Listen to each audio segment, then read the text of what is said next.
Assalamualaikum warahmatullahi wabarakatuh.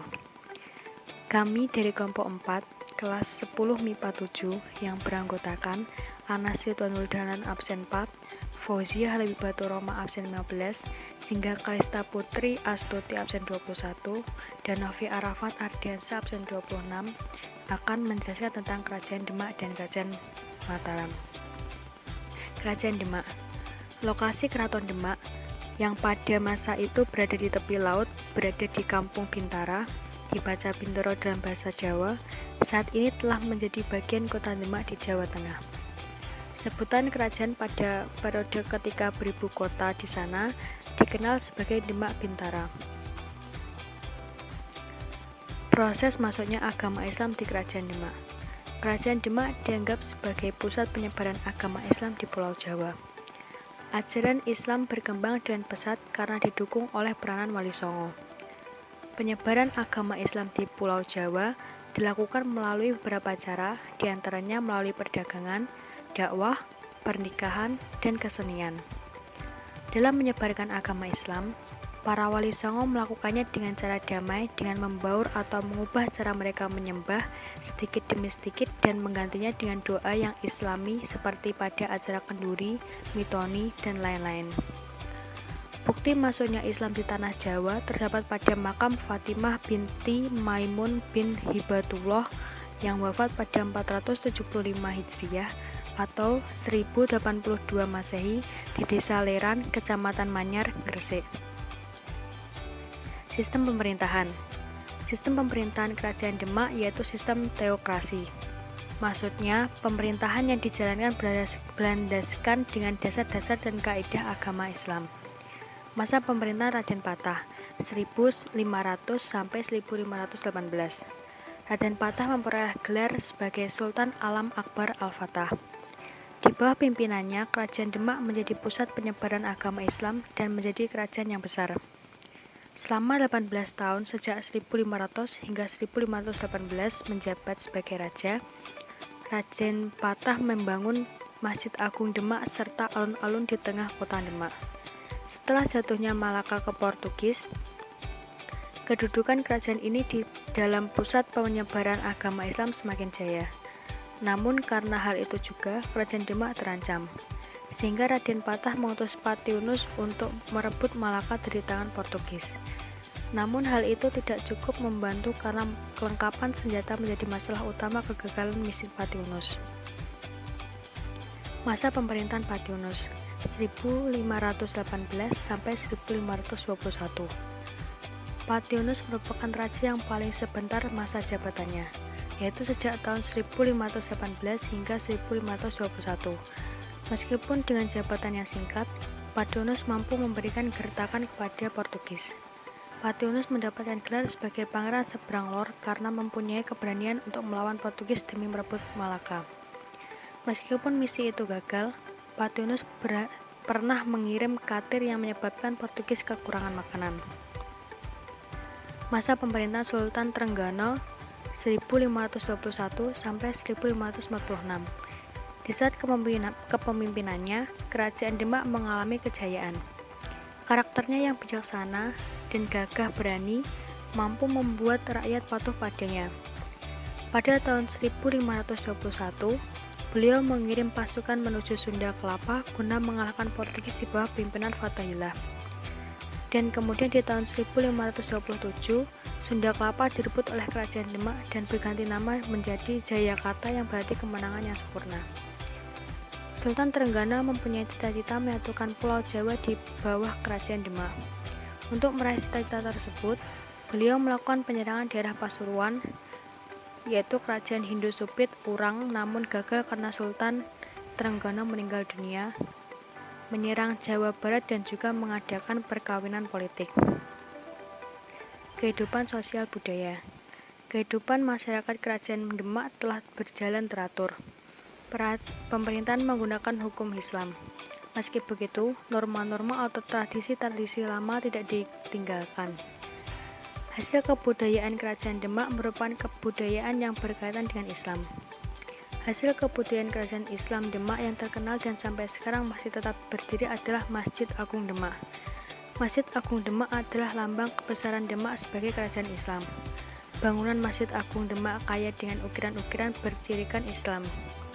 Keistimewaan Masjid Agung Demak adalah salah satu tiangnya dibuat dari kumpulan sisa-sisa kayu bekas pembangunan masjid itu sendiri yang disatukan atau tatal. Kehidupan ekonomi.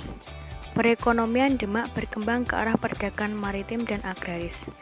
Demak dalam bidang ekonomi berperan penting karena mempunyai daerah pertanian yang cukup luas dan sebagai penghasil bahan makanan terutama beras. Selain itu, perdagangannya juga maju. Komoditas yang dieksplor antara lain beras, madu, dan lilin.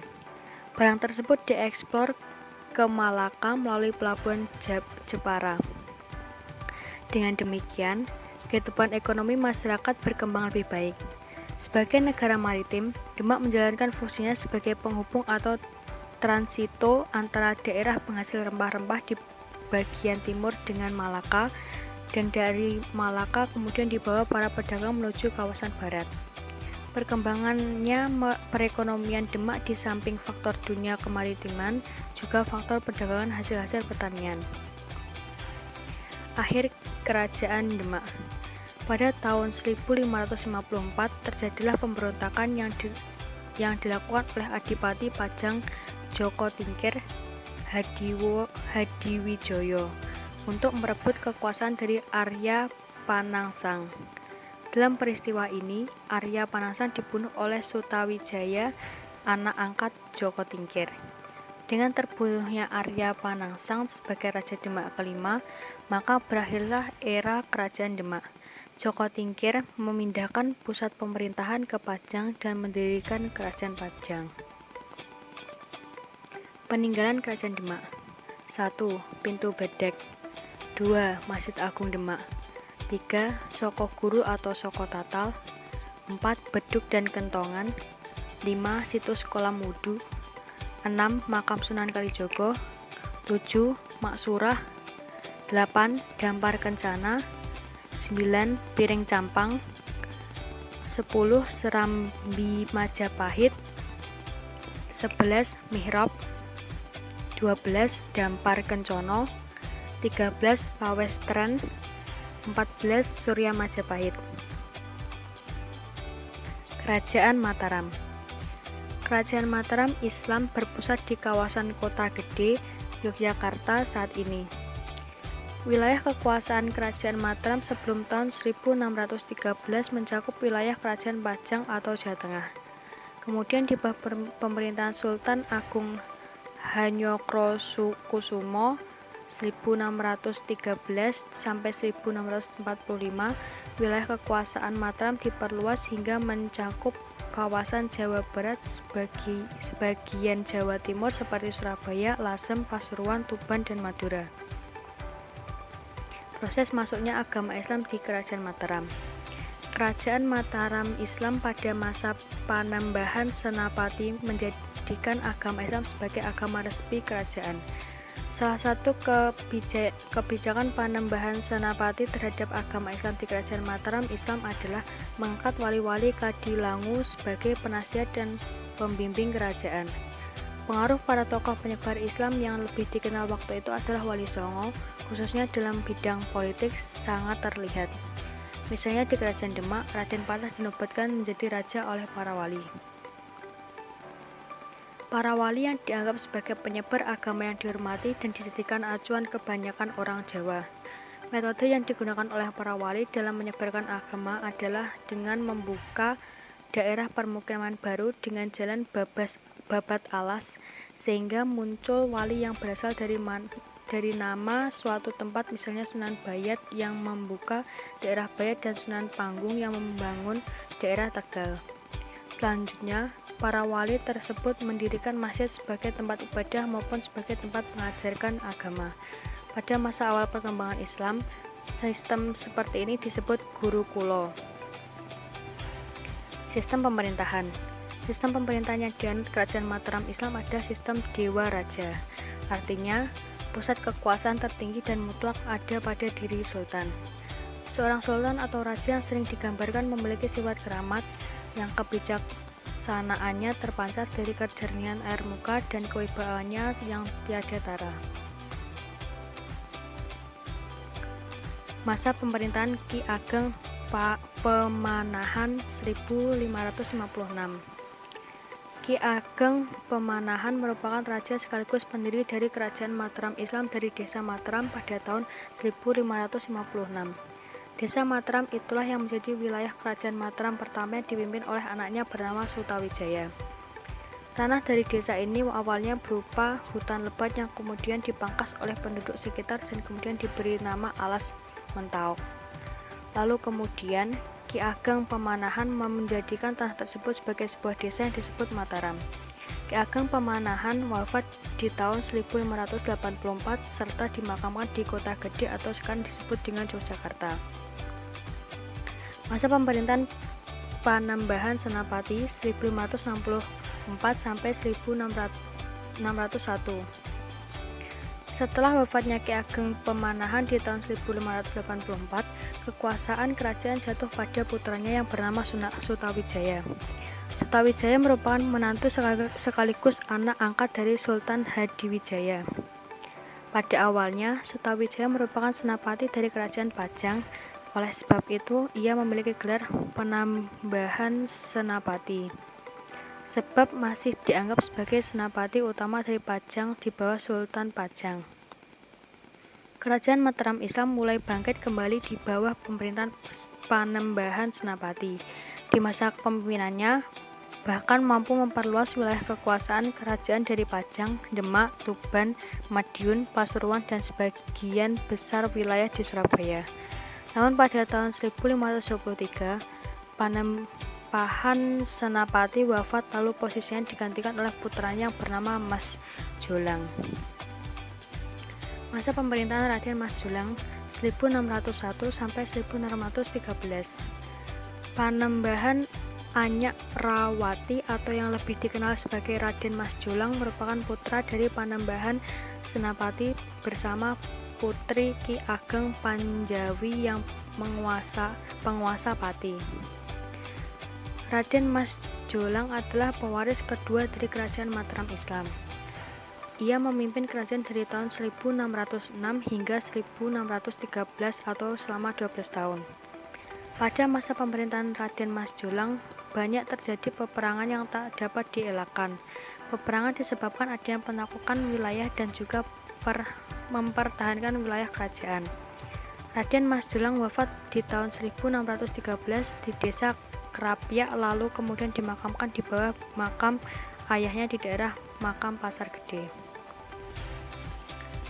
Masa pemerintahan Mas Rangsang Sultan Agung 1613 sampai 1645. Raden Mas Rangsang merupakan putra dari Raden Mas Jolang. Raden Mas Rangsang memerintah sejak tahun 1613 hingga 1645. Di masa pemerintahannya lah Kerajaan Mataram Islam mengalami puncak kejayaan, sebab mampu menguasai hampir seluruh wilayah tanah Jawa seperti Jawa Tengah, Jawa Timur, dan sebagian Jawa Barat. Beliau memiliki gelar Sultan Agung Senapati Ingalaga Ngabdurrahman. Selain menaklukkan tanah Jawa, Sultan Agung juga mampu mengalahkan VOC yang hendak merebut Jawa dan Batavia. Pada masa pemerintah Sultan Ageng, Kerajaan Mataram Islam berkembang menjadi satu kerajaan agraris. Dan pada akhirnya Sultan Ageng wafat di tahun 1645 diserta dimakamkan di Imogiri. Masa pemerintahan Amangkurat I 1645 sampai 1677. Amangkurat I atau Sultan Amangkurat merupakan putra dari Sultan Ageng. Saat kerajaan di bawah pemerintahannya, beliau memindahkan pusat kerajinan dari Kota Gede ke Keraton Pleret di tahun 1647. Amangkurat I memerintah dari tahun 1638 hingga tahun 1647, dan di masa pemerintahannya kerajaan mengalami perpecahan. Hal tersebut diakibatkan karena Sultan Amangkurat I menjadi teman dari pihak VOC. Sultan Amangkurat I wafat pada tahun 10 Juli 1677 serta dimakamkan di Telagawangi, Tegal. Sebelum ia meninggal, ia sempat mengutus Sunan Mataram atau Amangkurat II untuk dijadikan penerusnya. Masa pemerintahan Amangkurat II 1677 sampai 1703. Raden Mas Rahmat atau Amangkurat II merupakan raja sekaligus pendiri dari Kasunanan Kartasura. Kasunanan Kartasura sendiri merupakan lanjutan dari Kerajaan Mataram Islam. Amangkurat II memerintah dari tahun 1677 hingga tahun 1703. Amangkurat II merupakan raja pertama yang mengenakan pakaian Eropa sebagai pakaian dinas. Oleh sebab itu, masyarakat Mataram menyebutnya sebagai Sunan Admiral.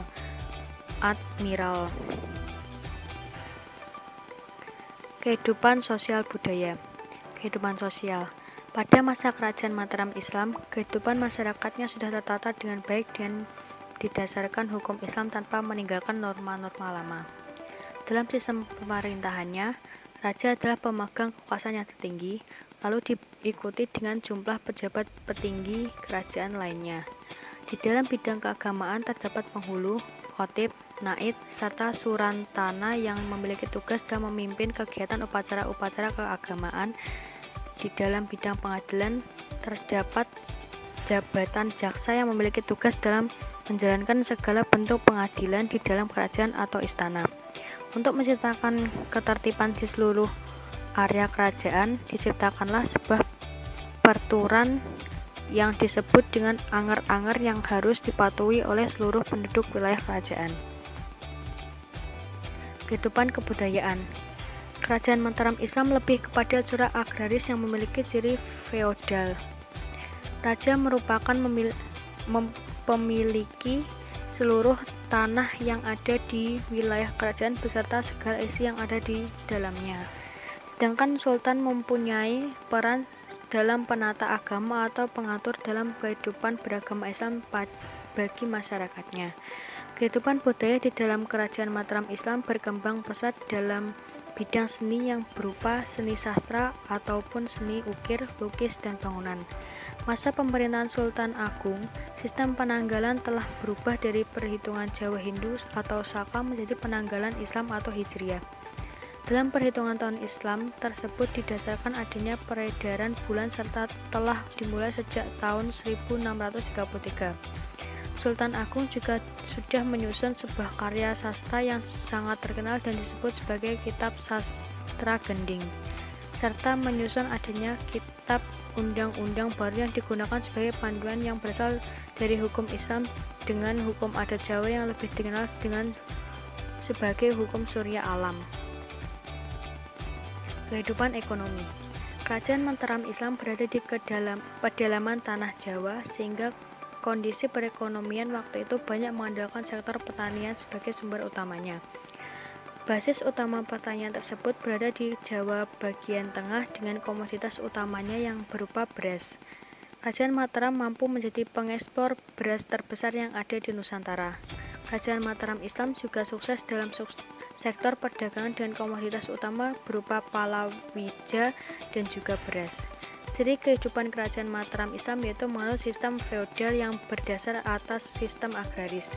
Saat itu, para pejabat dan bangsawan diberikan imbalan yang berupa tanah lungguh dengan tujuan untuk dijadikan sebagai sumber utama ekonomi. Kemudian tanah lungguh tersebut digarap oleh masyarakat sekitar yang berniat untuk menyerahkan sebagian hasil dari pertaniannya kepada penguasa sebagai sebuah imbalan. Adapun ikatan yang terjadi antara rakyat dan juga bangsawan yang disebut sebagai sistem patron klien. Akhir Kerajaan Mataram. Keruntuhan Kerajaan Mataram Islam dimulai pada saat kekalahan Sultan Agung dalam misi merebut Batavia serta menguasai seluruh Jawa dari Belanda. Kemudian setelah kekalahan tersebut, kehidupan ekonomi masyarakat kerajaan dilalaikan sebab masyarakat sebagian besarnya desakan untuk menghadapi perang. Rasa dendam dan juga permusuhan dari Wangsa Sailendra terhadap Jawa terus-menerus berlanjut hingga Wangsa Isana berkuasa. Sewaktu Empu Sindok memulai periode pemerintahnya di Jawa Timur, pasukan Sriwijaya datang untuk menyerangnya. Pertempuran tak dapat dielakkan dan terjadi di daerah Anjuk Ladang yang sekarang dikenal dengan Nganjuk, Jawa Timur, dan kemudian pertempuran tersebut dimenangkan oleh pihak Empu Sendok. Peninggalan Kerajaan Mataram. 1. Masjid Agung Gede Kauman. 2. Masjid Kota Gede. 3. Masjid Patok Negara Sultoni Ploso Kuning. 4. Masjid Agung Surakarta. 5. Masjid Al-Fatih Kepatihan Solo. 6. Rumah Tradisional. 7. Pasar Legi Kota Gede. 8. Pertapaan Kembang Lampir. 9. Kitab Sastra Gending. 10. Maryam Segara Wana dan Syuh Branta. Sekian dari kelompok kami. Wassalamualaikum warahmatullahi wabarakatuh.